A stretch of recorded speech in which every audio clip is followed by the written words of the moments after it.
each generation,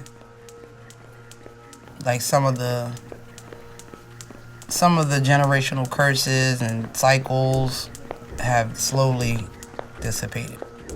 One by one, piece of it is breaking away. So it's not all that same that I had to deal with.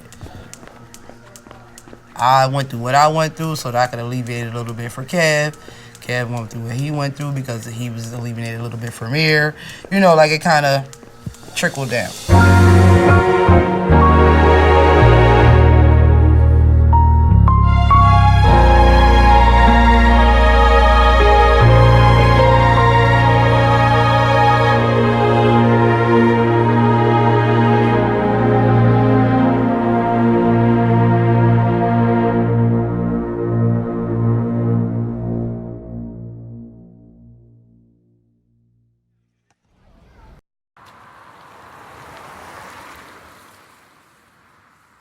I'm fortunate enough that, you know, when my phone rings and it says 302, I haven't gotten that call that so many of, you know, my homies and shit have gotten. But my heart, you know what I'm saying, it beats an extra couple of times every time I see a number from Delaware that I don't know. So.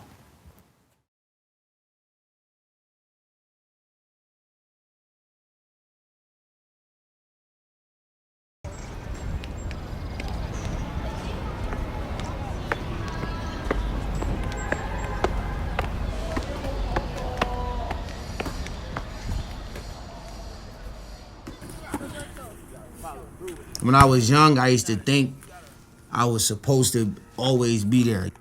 I got to a point where being on the block and being around my homies was so much love and so cool to me that it was like, shit, I'm like, shit, ain't nothing better than this.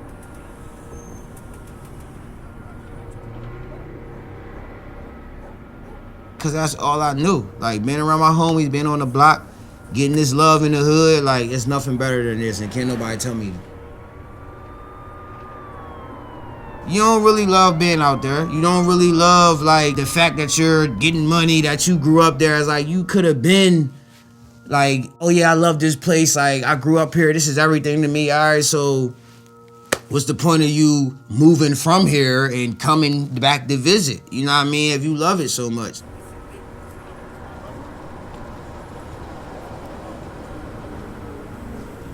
Am I really missing anything? Or is being out there missing me?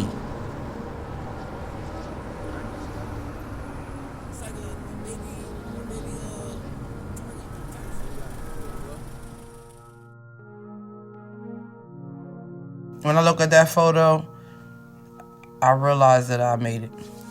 I look at the faces of my friends that I lost. I can remember the days they died. I can remember what happened to them. I can remember when they was there for me, like because most of the time my street family was my only family. And I see my son, I had him out there with me, and that's kind of where it began for him because that's where he started to see the things that I was doing. So in a sense, that's where it comes back to the fact that I don't blame him or anything. I support him. Really, I think she was just doing all that she could as far as me, like, not having a physical, like, there, you know, around everyday father. That's why I think a lot of shit that she ended up showing me and a lot of shit that, you know, I learned from her, like, I don't think she wanted me to know that. But it was like, I had to. He always had all these people that always would come and drugs and stuff in the house. And I'm like, before I'm 10 years old, you know what I'm saying? Like, this is like adolescence, elementary school, you know what I'm saying? I really didn't know, but I did know. In my eyes, when I got out in the streets, it was like, oh, that's the same thing Daddy had, you feel me? Like, oh, that's the same thing I seen with Daddy and Uncle Little and them. So it didn't scare, that's why I wasn't scared. A lot of decisions I made, you know, some of them wasn't the best decisions, but I know some of them was decisions that I had to make. So there's been plenty of times I try to move him out of the city, try to put him in different schools, take him out the state. I send him with kid for a year. He'd come back to the point where once he got to, you know, a certain age and he was just, I just seen so much of myself in him that I knew what I was up against. You know what I mean? Because I know how I felt and he was me. And I knew that couldn't nobody tell me nothing. All I needed was somebody to tell me they cared or they was there for me or that if anything ever happened, they got my damn back. That's all I ever needed. I didn't have that at all. The way I look at it, my mom was going through all that stuff with my dad. So now I understand why she never wanted to be home. Now I understand why when she was home, she was either asleep or just very irritable. So now I understand why she was like that. When I look at my daughter, I see me. A little girl that's dealing with a bunch of shit she ain't got no business dealing with. There's nothing I can do about it, but be there for her and show her mommy's strong, mommy made it, so can you.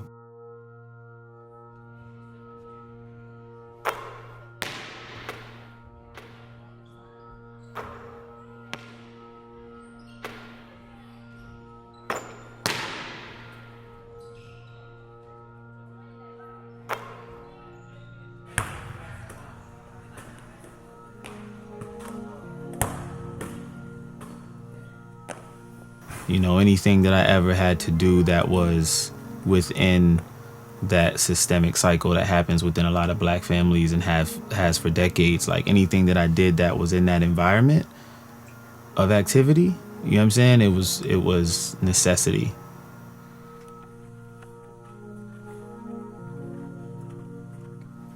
The art is what I hope my nieces, when they turn 18, they can be like, oh, I see why people fuck with my uncle. You know what I'm saying? Like, that's what it's about. So